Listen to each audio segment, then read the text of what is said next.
हूं कि जिसका डर था आखिर वही हो गया। कांग्रेस पार्टी हमेशा कहती थी कि भारतीय जनता पार्टी की जो नीतियां हैं वो किसान विरोधी हैं,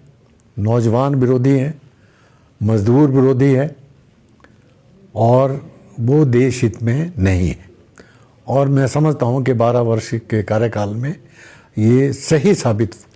होता हुआ नज़र आ रहा है। जो देश की इतनी बड़ी आबादी के लिए मैं समझता हूं कि चिंता का विषय। अगर हम केंद्र सरकार की बात करें तो बड़े बड़े वायदे, बड़े बड़ी बातें, बड़े बड़े जो विकास की बातें उन्होंने की थी और रोज़गार मिलेगा, काला धन आएगा, महंगाई कम होगी, गैस सिलेंडर के दाम कम होंगे और बहुत सारी बातें उन्होंने की थी। सॉस जो है वो मॉडल टाउन बनेंगे, लेकिन सब जुमले ही निकले हैं, सारे जुमले ही निकले हैं, जो मैं समझता हूँ कि बहुत ही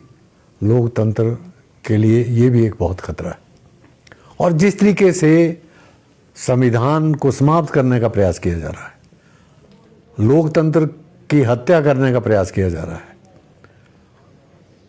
और जिस तरीके से लोगों की आवाज़ को दबाने का प्रयास किया जा रहा है और अगर कोई अपने हक की लड़ाई लड़ता है तो उसके ऊपर आंसू गैस, गोलियां और बहुत सारा यातनाएं उनको दी जाती हैं, जो कि मैं समझता हूँ लोकतंत्र में सही नहीं है। ये बहुत ही दुखद विषय है कि जिस तरीके से लोकतंत्र का स्तर गिरता जा रहा है, जिन भाषाओं का प्रयोग किया जा रहा है, उससे तो मैं समझता हूँ कि सारा हिमाचल जो है वो शर्मसार हुआ है। तो कुल मिलाकर के भारतीय जनता पार्टी से जो लोगों को उम्मीद थी, नौजवानों को उम्मीद थी, महिलाओं को जो उम्मीद थी, किसानों को जो उम्मीदें थी,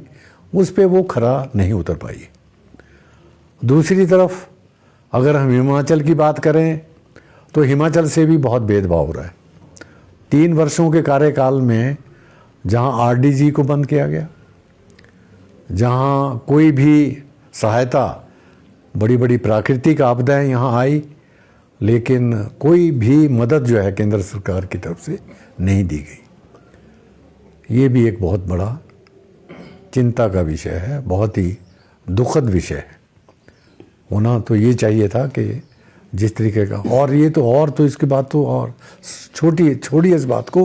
कि घोषणा हुई 1500 करोड़ की, वो पैसा भी फुट्टी कौड़ी नहीं आया है। हमारे पार्लियामेंट में यहाँ से जितने भी मेंबर पार्लियामेंट हैं, उन्होंने आवाज़ तक,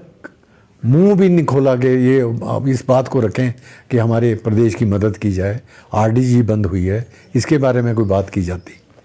ये मुद्दे वहाँ उठाए जाते ताकि कुछ ना कुछ हिमाचल प्रदेश की मदद होती। तो आज राजनीति का स्तर गिरता जा रहा है और हम ये कह सकते हैं कि वित्तीय संकट होने के बावजूद भी हमारे लोकप्रिय मुख्यमंत्री आदरणीय ठाकुर सुखविंदर सुक्खू जी ने जिस तरीके से प्रदेश को आगे बढ़ाया और जो बहुत जनहितैषी कार्यक्रम जिनको लागू किया है, यहाँ तक कि वेतन और पेंशन की भी दिक्कत आ रही थी, लेकिन उन्होंने उसमें भी सूझबूझ से काम लिया और प्रदेश में जो हमारे किसान हैं, बागवान हैं, उनकी जो अर्थव्यवस्था है, उनकी जो ग्रामीण अर्थव्यवस्था है, वो मजबूत हो, उसकी तरफ जो उन्होंने काम किया है, उसकी जितनी भी सराहना होनी चाहिए वो कम है। तो मैं यही कहना चाहता हूँ और अपने निर्वाचन क्षेत्र के बारे में तो